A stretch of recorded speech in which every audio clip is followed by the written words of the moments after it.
Kita mulai saja dari urusan kontrak karya antara Indonesia dan Freeport yang dimulai di tahun 1967. Di saat Soekarno sudah berhasil dilengsarkan oleh Soeharto. Saat asing meminta kepada Soekarno untuk mengurus gunung emas yang ada di Papua, Soekarno melakukan penolakan. Makanya ada sebuah statementnya yang menyatakan kurang lebih, berikan saya 10 pemuda, maka akan kuguncang dunia.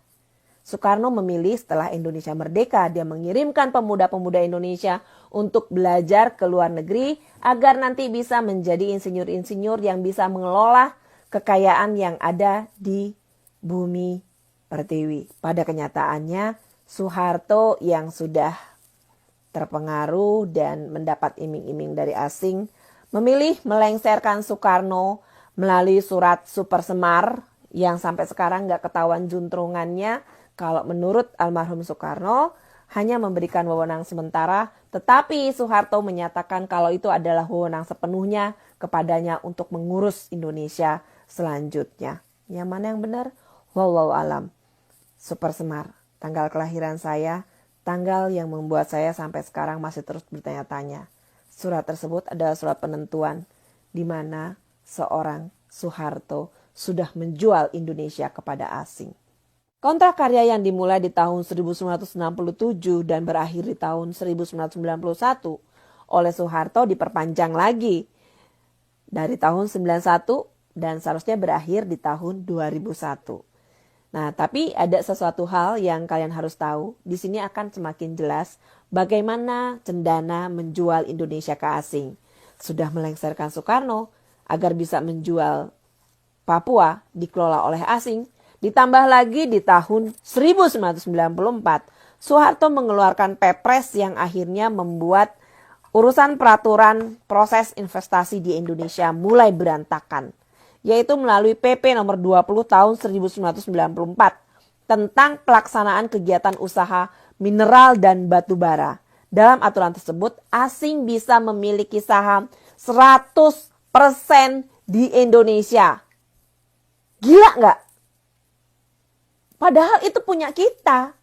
Dirampok sama asing.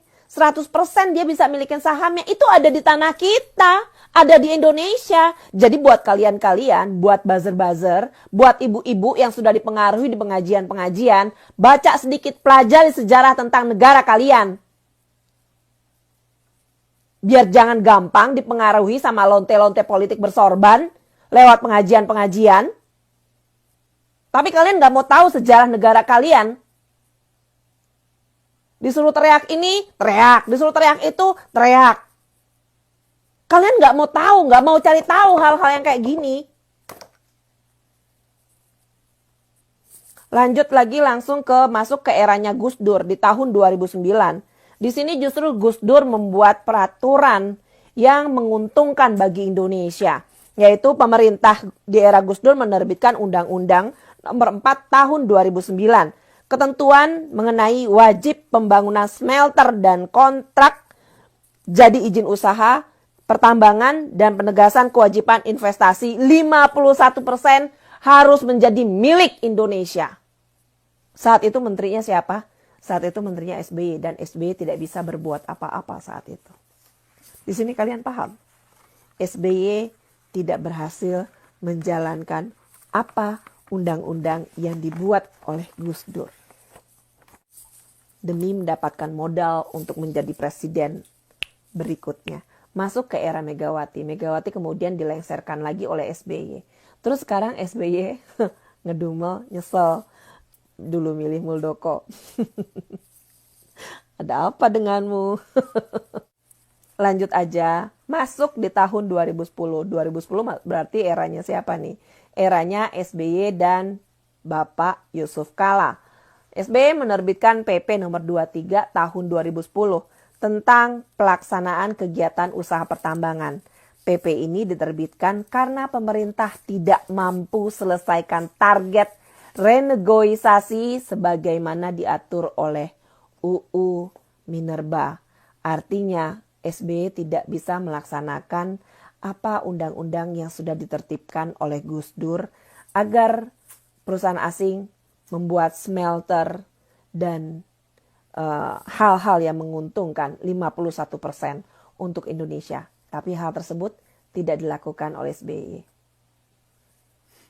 Justru Jokowi yang sudah berhasil merebut Freeport dan 51% menjadi milik Indonesia sesuai dengan undang-undang yang dibuat oleh Gus Dur di 2009, Undang-Undang Nomor 4 Tahun 2009. Dari sini kalian bisa sedikit paham siapa-siapa mereka yang sudah menjual Indonesia ke asing.